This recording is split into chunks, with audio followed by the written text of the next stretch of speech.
Monsieur Falorni a la parole. Merci, Monsieur le Président. Monsieur le Ministre, cette première question que je vous soumets ce soir est d'une importance primordiale, pas seulement pour La Rochelle et ma circonscription, mais plus largement pour un bassin de vie de plus de 600 000 habitants concernés par ce dossier. Alors que la ligne à grande vitesse Sud-Europe Atlantique doit faire circuler son premier TGV début juillet 2017, un certain nombre de collectivités ont décidé de suspendre leur paiement à la participation financière de la construction de cette ligne. C'est une action symbolique forte, mais qui se justifie pleinement. En effet, la contribution de la communauté d'agglomération de La Rochelle au financement de la LGV SEA a été contractualisée en tenant compte d'un gain de temps de 16 minutes sur le parcours La Rochelle-Paris, et ce, grâce à la construction du raccordement de Fontaine-le-Comte, afin d'éviter aux trains de passer par Poitiers.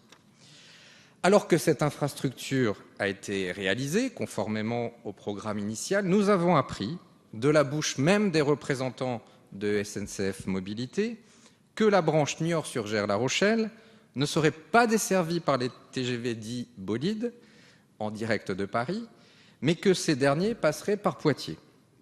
Il n'est pas acceptable que les 600 000 habitants réunis autour des agglomérations de La Rochelle, de Rochefort, de Niort ne puissent pas bénéficier de la réduction des temps de voyage à l'occasion de la mise en service de la LGV SEA. Nous sommes victimes d'une vision parisianiste qui considère La Rochelle comme une station balnéaire, que la SNCF nous donne des trains et nous les remplirons. Nous les remplirons de chefs d'entreprise, de cadres, de congressistes qui veulent pouvoir faire l'aller-retour Paris-La Rochelle dans la journée. En 2017, Nantes sera à moins de 2 heures de Paris, Bordeaux à 2 heures. Il est impérieux que La Rochelle le soit en moins de 2h30.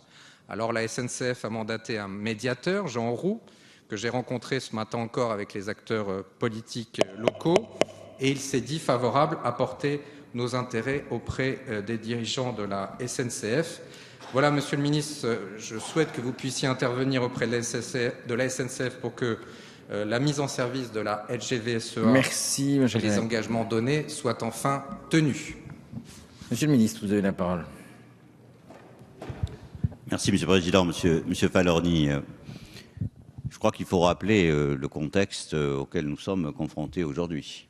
Il y a d'abord un beau projet, la liaison à grande vitesse qui met Bordeaux à 2h10 de Paris, mais il y a le choix d'une formule de financement qui est singulière, un partenariat public-privé qui est négocié avec ce que l'on appelait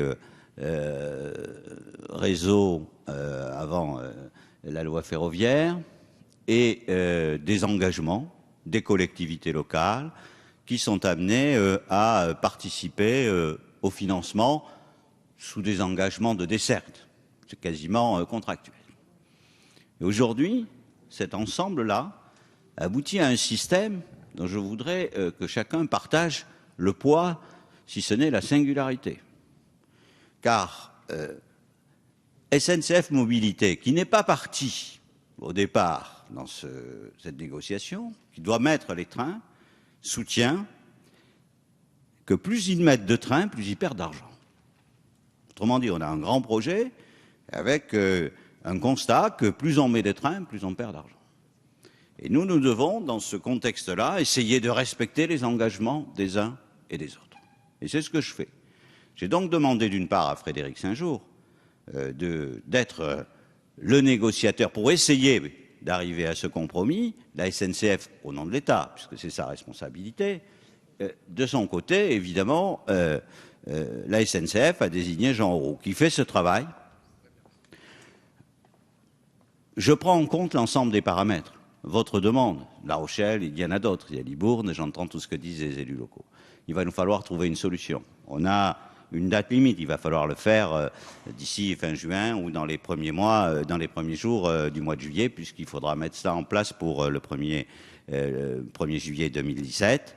Il va falloir forcément faire un compromis, mais je ne veux pas d'une application sans réserve des conséquences contractuelles. Je pense que les engagements de chacun méritent le respect et ceux de La Rochelle seront respectés.